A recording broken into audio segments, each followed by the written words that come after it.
So Dominic, team, you finally stepped up to the mark, have you? And a wildcard winning the ladies' Indian Wells. Bianca! Bianca! He doesn't get it. Nobody knows that reference. No EastEnders fans then. No.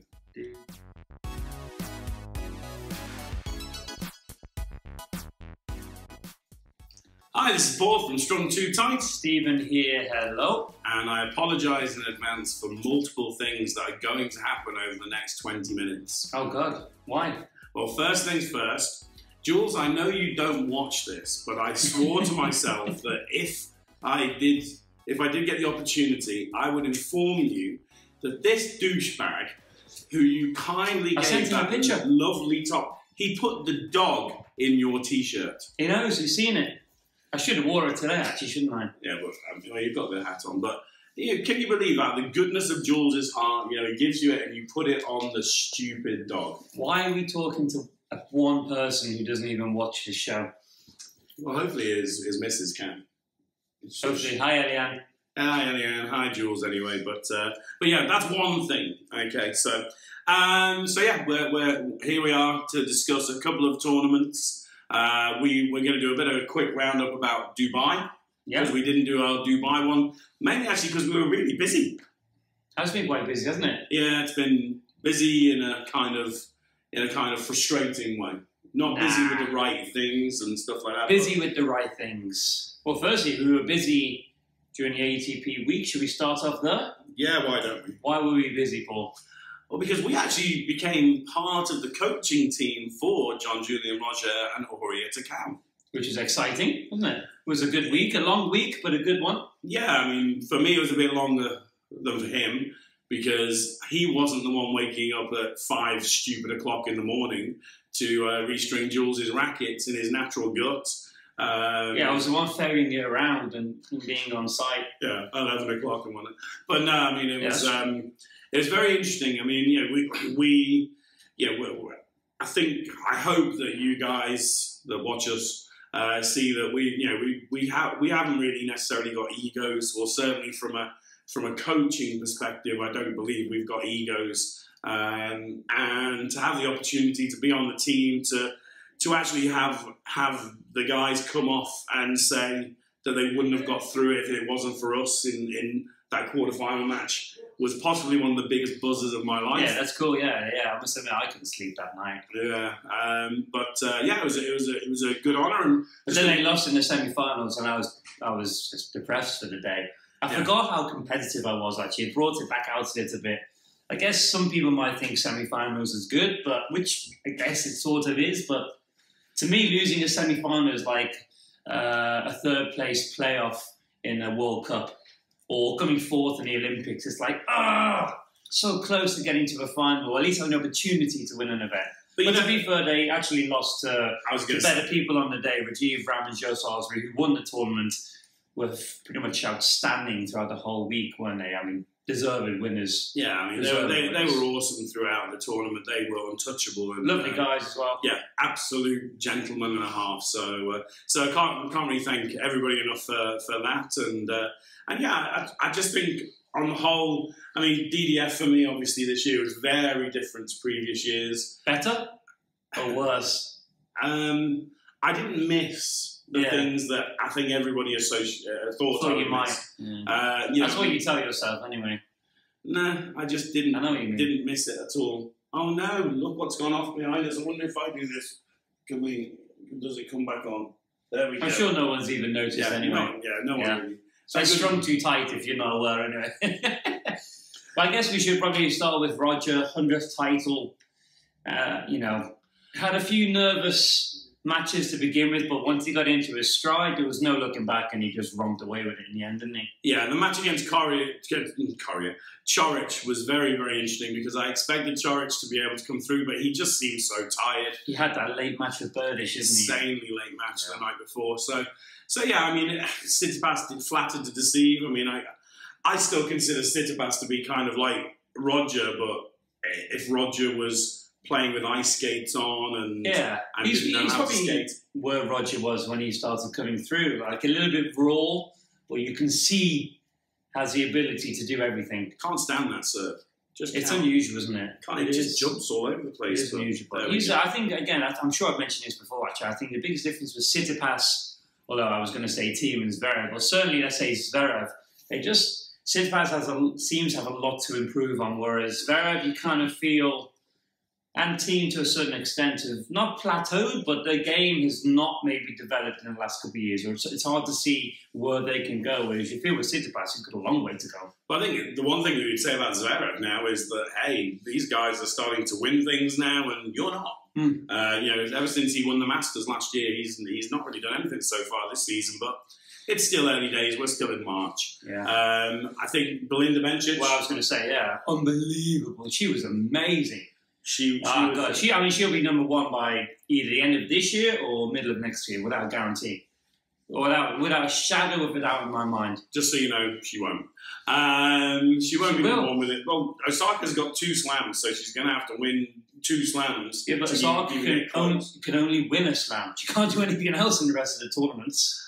I don't know. I mean, the ladies' game, as we can discuss when it comes to Indian Wells. Indian Wells, Bencic, Osaka, 3-1. Bencic. No, but we don't want to talk about Indian Wells just yet. Not yet. But yeah, Bencic, I thought, was outstanding. That match against Svitolina was throwing everything at her and just solid as a rock. That then could easily bring us to Jen's life. God.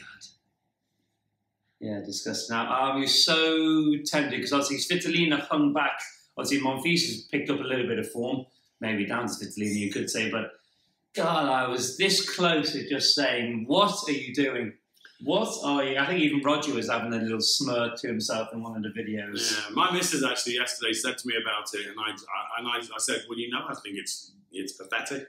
And she's like, I'll let them enjoy their fun, etc., etc. But again, we touched on this last episode. For me, it just kind of epitomises the way the game seems to be going, which is more about social media posts than actually the substance on the court. I think I'm the Heather Watson effect. I'm almost coming round to that. In a way, it's not the worst thing. It's a bit silly and a bit fun. I think it's absolutely disgusting. But it's a bit, do you know what? Why not? If they're happy, you can tell she's in a relationship because she's bulked up a little bit. Like, she went through that weird phase. She got really skinny. I don't know if you noticed, like, worryingly skinny. But seeing her in real life, she definitely... He seems to be playing quite well as well. Ooh. I mean, he obviously won, was it Metz or Marseille? Marseille, I think. One of them, anyway. French one. Something. Some French one. Something no one cares about. No, I'm joking. Here we go again. But yeah, it seems to be okay with them. It doesn't really appeal to me. I'm still worried about the ladies' game in a big way. The reason I'm worried about it is because you're going to say about like no one knows who's winning. It's becoming like golf, in my opinion, which is that unless you're a keen golfer right now, you would probably not realise that people like Tiger Woods and Rory McIlroy are not really winning very much. I mean, Rory McIlroy won this weekend for the first time in a long time. But if you're not a keen golfer, who's the number one male or female golfer in the world? No one, unless you're big on golf. I mean, I like golf. I don't know. Dustin Johnson, is it? I don't know. I couldn't tell you. Yeah. But when you look at the ladies' tournament during Dubai Duty Free, even the final was not even anywhere near close to full. And I said it on the radio. Thank you, Dubai Eye, and for allowing me a voice there. But I say it all the time. The ladies' game is not interesting purely based on the fact that there's no rivalries and there's no real kind of personalities, in my opinion. And the guys' game, sadly, is going the same way right now, because once you get past those big four, you've got a little bit of charisma here and there, but you need something to get your teeth into. Dare I say, you need a Conor McGregor effect. Yeah, we have it, but he gets fined every time he opens his mouth. Exactly. And so he can't, this is the worry with the ATP, ITF, WTA, whatever when you have someone who is a little bit outspoken and dealing with something, is to get absolutely annihilated. You can't, unfortunately, Nick Kyrgios is probably the only ticket seller who brings outside the big four, arguably, and it's really bad. I mean, I was watching. There was an exhibition match yesterday as well. It was on social media with Sampras and John McEnroe and Djokovic. And Tommy Haas. was it Tommy Haas? No. Yeah, it was. Yeah, it was, yeah. And there were so many people there for that, which, it's in the States, they do these kind of things, they do these kind of fun matches. I read they're trying to bring that on tour, aren't they? Have Masters matches. They need to. I agree. People will go out, it's crazy to say this, but people would go and watch Sampras and Agassi. Well, this sounds really bad. I was going to ask you this, I didn't tell you, but if you had the option of watching, let's say, Halep or Kerber or Justine Henin Arden versus Kim Clijsters, what are you going to watch? Yeah, obviously. But Justine the only thing about Henin that would be that it wouldn't be competitive, I suppose. But still, just to see the beautiful technique and just legends of the game, like Steffi Graf was playing and all these characters, you could say. But then again, were they that charismatic, or are we just moving into a dare I say a more socially media driven? Well, we said sport? it before, which we are, aren't we? Let's be honest. Yeah, it's sad because I really don't see where the sport's going right now in terms of that, because even the coverage of Indian Wells. The coverage of Indian Wells wasn't exactly great, I didn't think. Did you see many matches? No, not too much. I mean, the timing's not great because it's 11 hours behind, but I don't know. It's just a bit drab. Sometimes I wonder if actually, as Federer caused a huge problem going forwards, with the ATP allowing him to take that break and, how can I put it? When you have if you look at it, I hate looking at things from a business point of view, but if the ATP is a business, that is what it is. If you have your biggest prize, your biggest asset, you should be forcing him to play, to drive the numbers, to drive people to get into tennis, because that's what, allowing him to just do what he wants and play 24, 25 times a year. I just think now they should be doing everything they can to make him play as much, because now everyone's doing it. Nadal's taking time off. Djokovic hasn't played since Australia.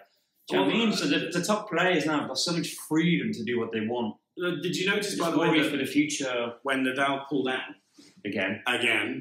We'll come to that. We'll come to that. We're going to mention that one, definitely. When Nadal pulled out, Federer said that he was worried that might have been the last opportunity for them to play, which I find a very strange thing to say. It still makes me think that he's got maybe next year and that's it. I still believe he just wants to do the Olympics. I'm sure he just wants to finish up. I must admit, the closer I get to it, I believe you're right, especially with the Uniqlo deal, all those millions. To Japan as well. Yeah, exactly. So it's the biggest. Yeah, it's a massive pull. That biggest market. But yeah, I mean, again, going back to the Conor McGregor effect, if people don't really realise that, or the boxing effect, I still stand by the fact that Eugenie Bouchard-Sharapova was possibly the most interesting matchup 2 years ago, when Bouchard said that she didn't like her, she's a cheat, she's this, she's that. And all I'll say to that is that people criticised her for saying these things. Why? I know, yeah, bizarre. It's personality. I mean, I don't think it's a bad thing, but if someone's cheated, I will call them a cheat. Absolutely. What are they? You do on this all. Yeah, of course. Wait till we get to Nadal. There we go. It's what do you want me to say? They're not a cheat if they've taken drugs and they've been banned for it, and it's no, but like you say, they get annihilated. And even the Federation Cup match where she refused to shake the hand.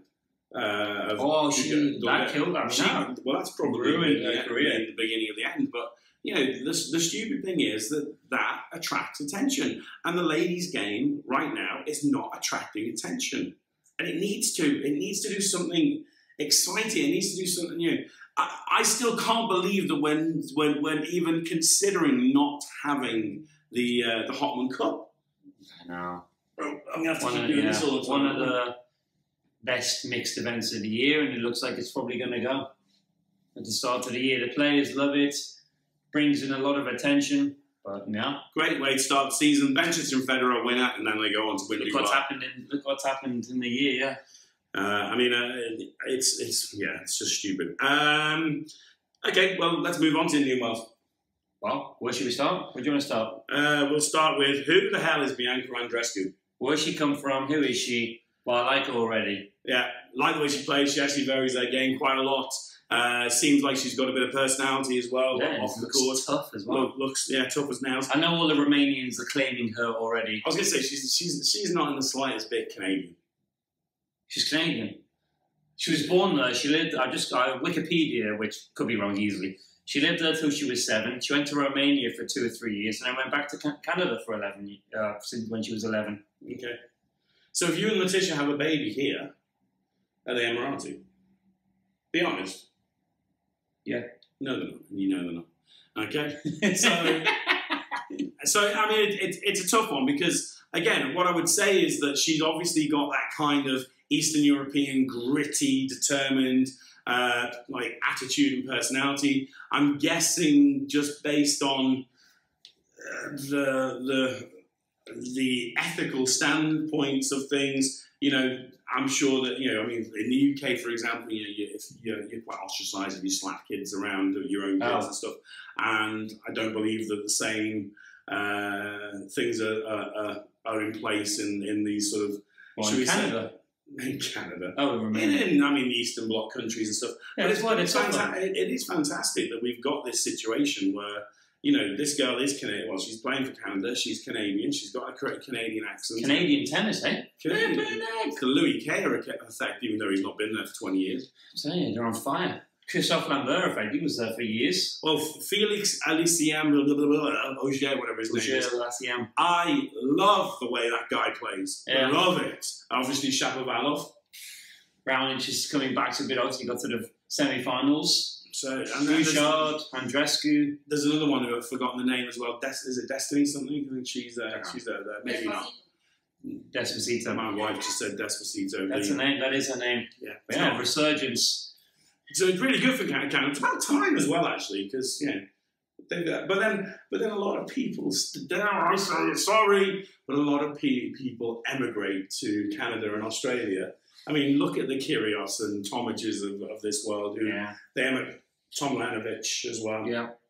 You know, these guys emigrated to Australia. A lot of them have emigrated because the borders in Canada now. So we're going to see a lot of Canadians going through, I'm sure of it. Yeah. Absolutely certain of it. So seems to be the place to go. But fantastic tournament from Bianca Andreescu.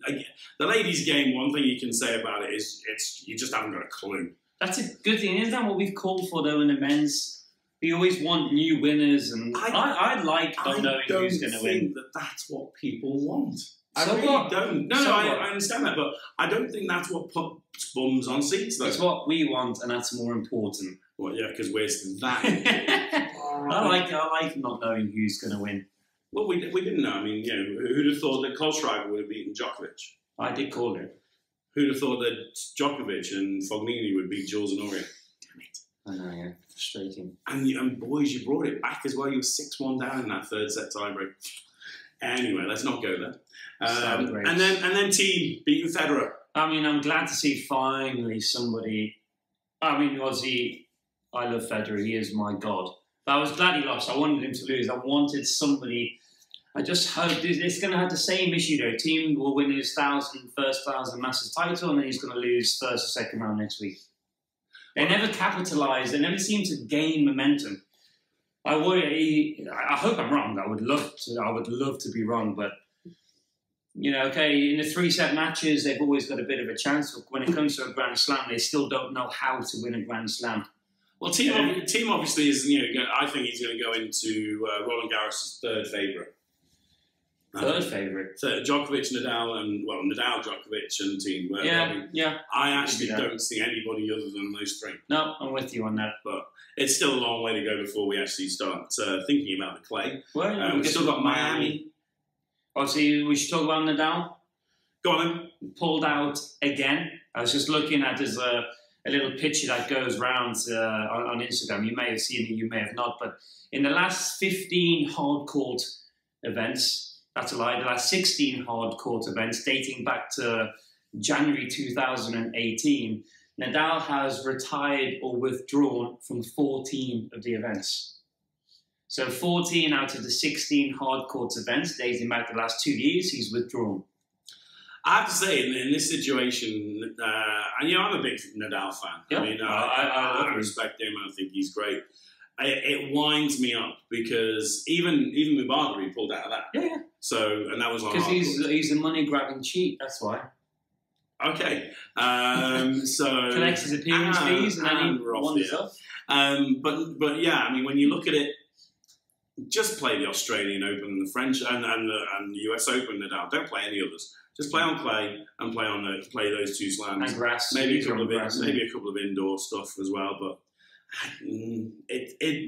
your history right now for hardcourt tournaments is really, really bad. Yeah, if it has that much of an impact on your body, where you've withdrawn 14 out of 16 hardcourt events in the last 2 years. And the frustrating thing about it as well is that people seem, again, it comes back to the previous comments. He gets away with it. He gets away with it.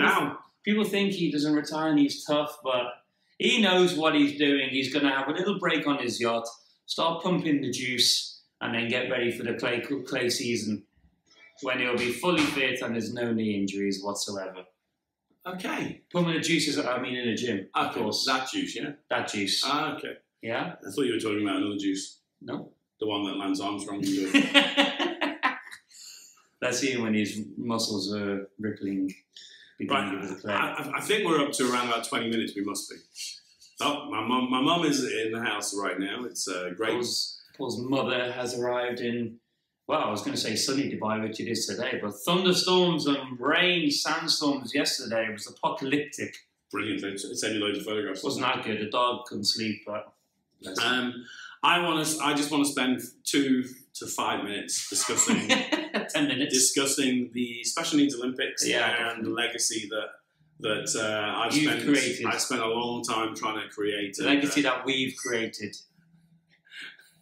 So I haven't got nothing to do with this. I'm going to just, first of all, I want to say massive congratulations to Santi and the rest of the team. Santiago Fraser has been under my wing for the last 6 to 8 months. I was asked to take him on board based on, find some players for the Special Needs Olympics.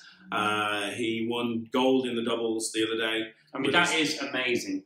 He's a gold medalist. I don't think you're being very humble and modest about it. He won a gold medal. Like Paul has been teaching him, privately for those 6 to 8 months. Like, man, that's an impressive achievement. But I think the main reason why I'm trying to make him cry now. He might go. No. The reason why I'm quite humble about it is mainly because would I think less of him if he didn't win a medal? No, and this is always the way that I am with anything that I'm involved in. What's your first text to him? Every day. Hope you're having fun. I hope you've learned with the ladies. That's what it's all about. Are you having fun? Not. Yeah. Have you won? Yeah, I mean, it's obviously very, very important. I didn't expect him to do very, very well, mainly because we just didn't have enough time. But he's done great. He and his doubles partner Yusuf won the doubles in the orange level. There are 5 different levels within the Special Olympics. He's got another singles match today, which I believe is for 5th and 6th place. I don't know, but unfortunately, he played his singles match directly after playing his 2 or 3 doubles matches. Oh, really? Yeah, he was knackered. Oh, yeah, I bet he was. So I'll see what he's like when he's 5 minutes and he's knackered. But coming back to the legacy, about 4 or 5 years ago, I set up something called More for All. And I was just really, really angry and frustrated with the system here. We live in the UAE, and we're blessed to live in the UAE. When I was back home in the UK, I'm not saying I did particularly loads of work with special needs, but I did a bit. And coming to live here, and I found my wife here. This place changed my life. There's some big negatives in there as well. There's some big negatives as well, but this place changed my life. And when I see people coming over here and literally just milking it for as much money as they can get, I just found it really, really difficult to stomach. And I was heavily involved in the Lacoste Special Needs days at the Dubai Duty Free Tennis Championships. Well, you set it up, didn't you? I didn't set it up. I just took it from being embarrassingly about 15 players to around about 120, 130 the last time. And basically, the first day that I did it, I finished and I got really upset. And I got really upset because I just thought, well, what are we doing? This is just a token gesture. We're not going to see these kids or players until the same time next year. And that to me is embarrassing. That's completely embarrassing. So I set about trying to coaches involved. I'm very, very, I'm going to say blessed to have people like Steve, who when at the moment he arrived in the UAE, he jumped on board whenever he could to help Christoph, who took everything as well. And he took it on, didn't he? He took it on, definitely. And, you know, he's been fantastic. And then I think the people who I really want to mention, because, yes, this is my baby, and yeah, I'll definitely milk this one as much as possible. Where you set up everything to do with the likes of Fatima and Tanya and Kutai and Ashtar and Kyra when she was here. I mean, just the list of names is, and Ari. I mean, I've got to stop. Adam, I've got to stop and say that, you know, what I did was I created a system in which older juniors, sort of teenagers, would volunteer their time to come and give it back to players with determination, as we're saying. People of determination. Is that a global thing? Yeah, to meet the determined. Now, you know, these guys come on a Friday morning, 8 o'clock.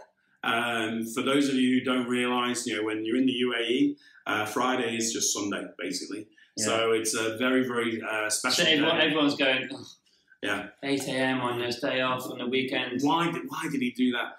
But these kids do it. That's why they. But these incredible guys give up their time. Even people from the UK. Again, I need to mention Neo and Vedika, who they when they found out about it, they got in contact, or their parents got in contact with me, and they wanted to be a part of it, and they wanted to be such a big part of it that they literally come back for their holidays. They came back at Christmas. They came back at half term, and every day they were playing with Santi. Every day they possibly could, they were playing with Santi. They'd pick him up, drop him off. Pick him up from work.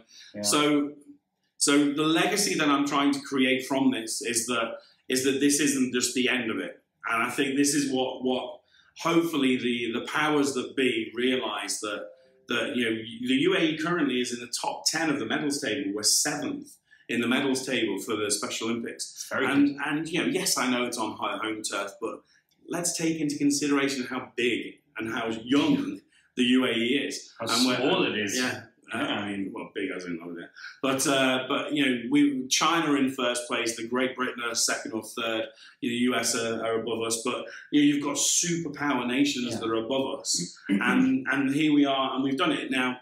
Like I said, the legacy I want to create and something I want to really, really get across, because hopefully, if people can share this, then we can get something from it. But you know, I want to try and get special needs coaching going out to the masses. You know, credit where credit's due. Rackets Academy, they have been working with me with Autism Rocks, which is fantastic. They work with a lot of kids. But again, what I'm going to say is, don't let it be a token gesture.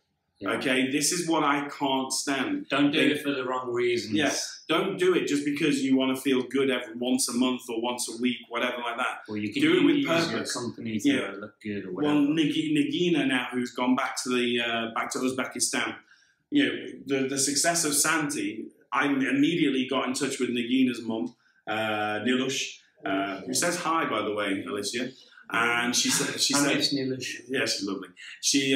I said to her, I was like, well, look, you know, Nagina's 13 years old, so she's ready. So she's got, you know, at least 5 or 6 years to train and represent Uzbekistan. Uzbekistan didn't have any tennis players. You know, that could be Nagina. And so she starts the ball rolling for everybody else. Absolutely. So my goal over the next sort of 12 months is to make sure that I think Rafa's called it PESP. Which is Paul Espy's special initiative, or special something. And it's everyone calls you specialist project or something like that. That rolls off the tongue, that one. Yeah, it does. But yeah, so you know, my goal is going to be to start getting a lot of the coaches working regularly, like weekly, with even if it's just 1 or 2 players. With you know, players of determination, whatever you want to call it, special needs, and actually with the goal to represent us in the next Special Olympic World Games. Because the one thing that I hope everybody can realise is that the Special Olympic World Games, it's not like it's a massively high level, but you know, these guys. Santi's an Olympian. I mean, a gold medal. Santiago is a gold medal Olympian. Can you say that?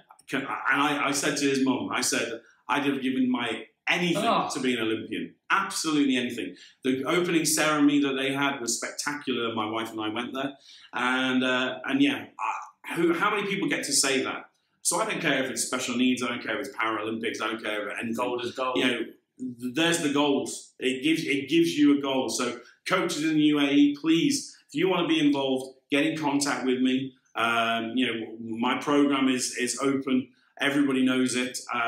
Rackets Academy, I know you're not going to watch this, but if you do, if you want me to be involved, get in contact. You know, well, sorry to interrupt. You also touched on it with the Paralympics as well. It doesn't need to just be the Special Olympics, which is obviously more of a, I guess, mental disability, obviously. Whereas Paralympics is more obviously physical, disability. Yeah. So there's no reason why in 6 years that can't be developed as well. When I initially started this up, and you weren't here even at the time, I was like, look, you know, the UAE is craving some form of international success, and to even consider that within the next generation we're going to be able to produce a tennis champion, like who's going to be at Wimbledon or be in the top 200 of the world, even the chances are this big.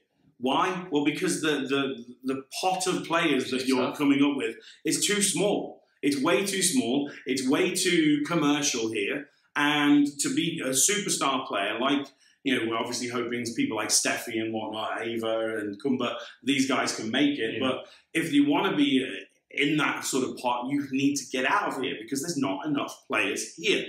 Special needs or wheelchair tennis, Paralympic tennis, completely different story. So let's start the legacy there. Yeah. Let's start the success there. We've now got the foundations. Somehow, I don't know how, we've got the foundations. We've now got Olympic gold medalists who need to go around schools. Yep. They need to go around all of the academies everywhere, and they need to inspire the next generation of special needs and mainstream players. And hopefully, in about 20, 30 years, we can have Paralympic, well, not 20, sorry, 10, 15 years, we can have Paralympic champions. We can have players representing the UAE in the mainstream Olympics tennis. Because to do that, you only have to be top 200, I think, in the world. Is it 200? I think it's 200. Yeah, it might be. Maybe I'm wrong. But, you know, that's kind of my inspiration for that. So there we go. Yeah. Well, that's a reward. Sorry for the rant, everybody. Was that 2 to 5 minutes? Probably not. Right, okay, Steve. So I think we've gone way over time. Alicia, what time are we up to?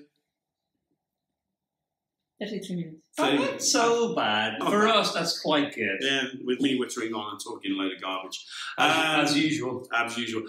Just very, very quickly, everybody who is still competing in the Special Olympic World Games in Abu Dhabi, best of luck. Like I said, we're in 7th place right now. Let's see if we can get a top 5 finish. UAE. That would be just unbelievable if we could be top 5. But like I said, we've got the powerhouses. For the players who are competing in tournaments that we know of locally, I know Steffi and I'm guessing Kumba and Eva must be going to Qatar. Yes. They're in Qatar right now. So all the best of luck for that. Anybody else I missed? Bea, Renee. I know Renee was very, very. She was in hospital.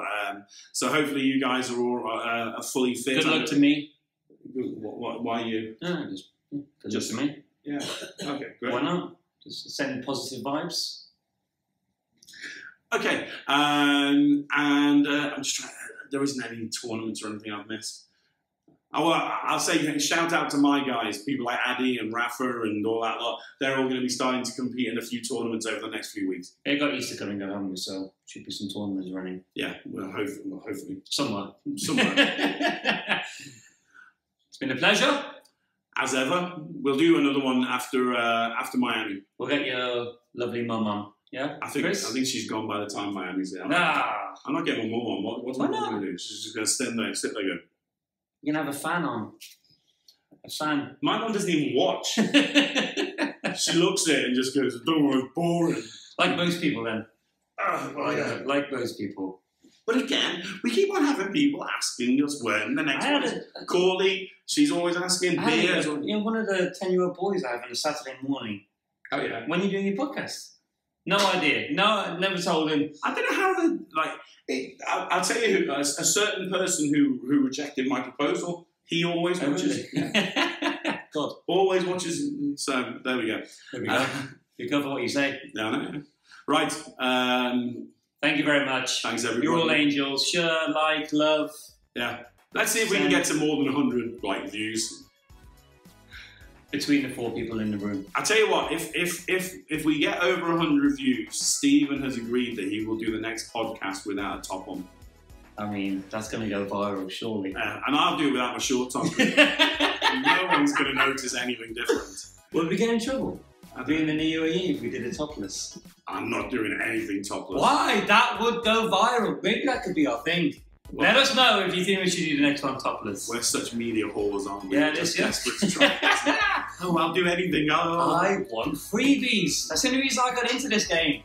And Wilson, I know you're not going to watch it, but I'm getting really pissed off with the fact that I keep on hinting online that you brought out these new class We rackets. like everything, we comment. Yeah, we couldn't be any flipping nicer and whatnot. And yes, you sent us the Federer racket. Sod you lot, head. Send us the goodies. Or Babolat. I'm going to go Salinka because I want all your string and I'll actually like. But then the new Wilson shoes with the ankle supports or whatever. I was like, oh, what do you do? I'm going to stop you there. They're clay shoes.